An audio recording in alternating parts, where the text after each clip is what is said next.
Hi and welcome to this Chris Ryan golf video.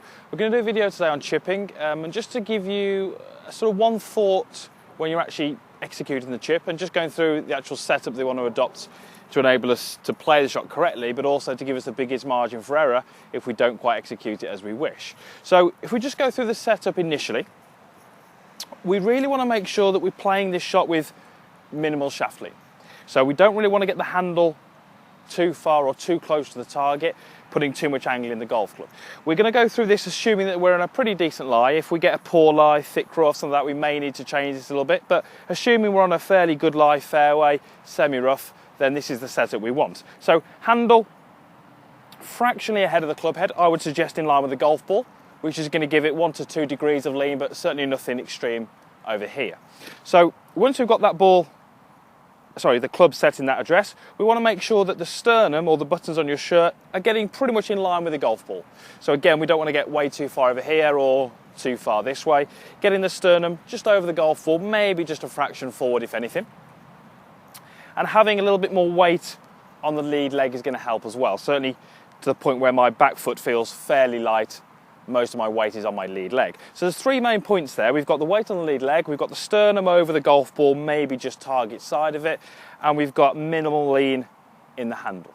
That's going to be our starting position. So what do we see wrong? Well, we see lots of this, where the handle is way too far forward, and that's really going to be the worst thing you can do for a chip shot. What that does is, even before we've moved the club away, it starts to suggest that we're going to be using the leading edge of the club rather than the bounce or the sole of the club.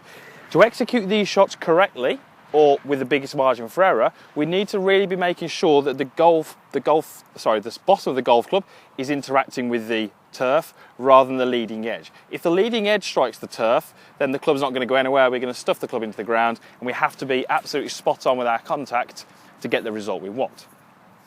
So once we've got ourselves set up into the position, what do we want to think about during the golf swing? Well, one thing I would suggest is to focus a little bit more on the butt of the club or the end of the handle.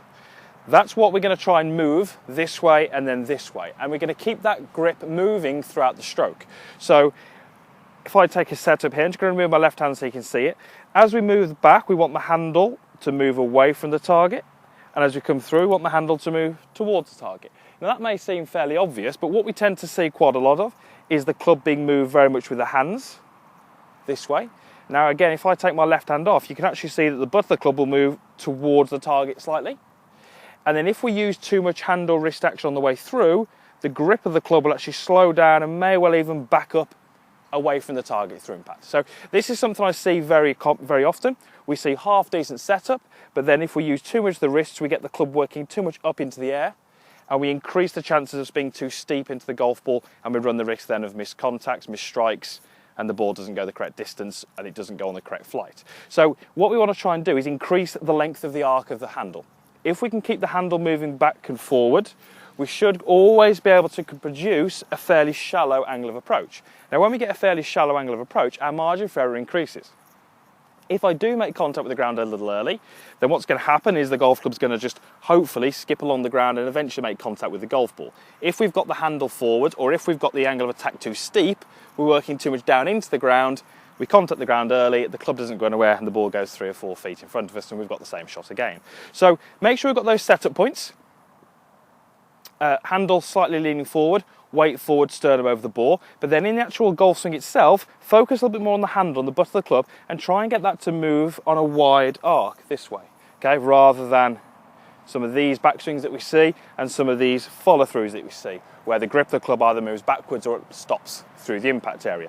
So how are we going to get that handle moving back and forward? Well, we're going to use the body more than the arms. I'm going to use my torso, my chest, and I'm going to move the handle away and then back through, okay, and same again, back and through, okay? And I say, if I do that, my margin for error increases, okay? So I'm going to go ahead and hit a shot here. I've only got about 4 or 5 paces to the green. I've actually got probably a good 20, 25 yards to the flag, so I'm hoping to see this ball with a fairly low trajectory running out to the flag. I've got a 46 degree wedge here, so we should see a fairly low flight and a fair bit of roll. So I'm going to go ahead and hit one for you. So making sure my setup's as we wanted, and then let's increase the length of the arc in the handle and get the grip continually moving. Okay, so ball flight was pretty much as I predicted, nice and low, landed, rolled out to the flag. So I'm just going to hit another one for you.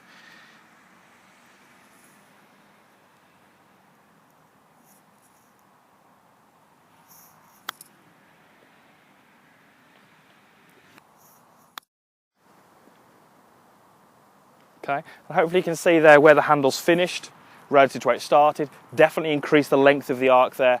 That's going to give me the biggest margin for error. That's going to give me hopefully some better results when I get on the golf course, especially when I feel a bit under pressure.